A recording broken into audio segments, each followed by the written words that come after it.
So why did I get into hunting? It's a pretty long answer to a pretty simple question. I got into hunting when I was a kid because I guess my dad did it, so that pretty much answers that question. But really, once I started getting into hunting with my dad, I realized there's a lot more that goes into it than what people think. It's not just about the quote-unquote kill. It's about kind of slowing down and appreciating nature and spending time outdoors with loved ones, taking it all in, and those experiences kind of roll into stories that get told year over year, generation after generation, and they kind of live on forever. So it's a really cool experience, and there's a lot that goes into hunting. So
I'm out here on some public land. We're doing some deer scouting, and this is preparation for this coming season in 2016 for fall. And I want to just take a second and stop. We're going to be doing this a whole bunch today, but this is a buck rub. Anyone that's into hunting whitetail, you want to find these. This is a good sign here. So the way you would read this is an old scrape or an old rub, but you'd actually look at the height of this. And based on where I'm at here, this isn't so bad. You want to find the center point and figure where that's at. It's about my knee. I'd say a better rub would be if it was probably up to here. That would indicate it's a bigger, larger animal because it's taller. Its rack is much larger. So this isn't a really good rub, but it is a good sign that there's bucks in the area. So we'll keep looking for some more sign and enjoy the day.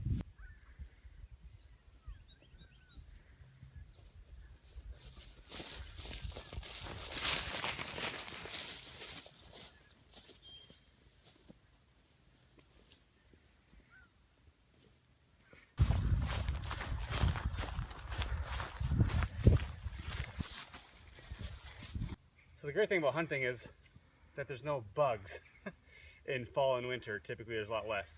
So that sucks for now, but we'll get through it. What I want to show you right now is this deer trail right here. So this is a high traffic highway, or deer highway that I would call it, where if you find these, you're basically going to try to pattern the animal and figure out where they're going, what their daily habits are. So this trail is either going to food or water. So we want to figure out when they're traversing this trail, either in the morning or the evening, coming to or from their bed to feed or to drink water. These are the kinds of things you want to look for in the woods when you're scouting for deer. So we're on to some good stuff today.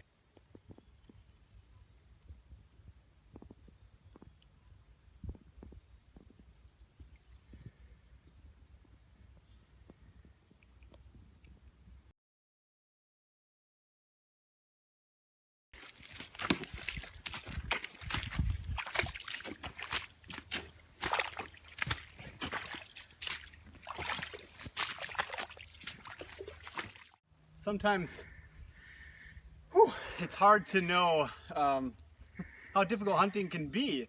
Deer can go wherever the heck they want. They don't need this kind of gear. So sometimes it's hard to follow them. But to get the big deer, this is the kind of stuff you need to do. You got to get in there. You got to get messy and dirty, and you got to work real hard, because a lot of the other hunters aren't going to be doing that kind of stuff, especially on public hunting land. So we're done with the scouting for today. But it's a lot of fun to just get out in this stuff.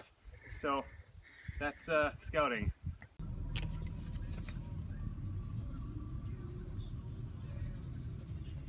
So this is like a really cheap way to do some target practice. Is to just get some paper plates and some Sharpie markers, and you can kind of just create your own little bullseye here.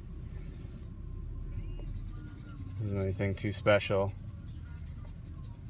But some targets are really expensive. And as a hunter, sometimes it's really important to know where to put your money. Things can add up pretty quick, and the target block can be well over $100. So this is a really nice way to do this.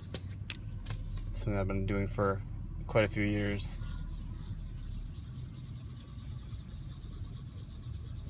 And there you have it. There's our bullseye for today.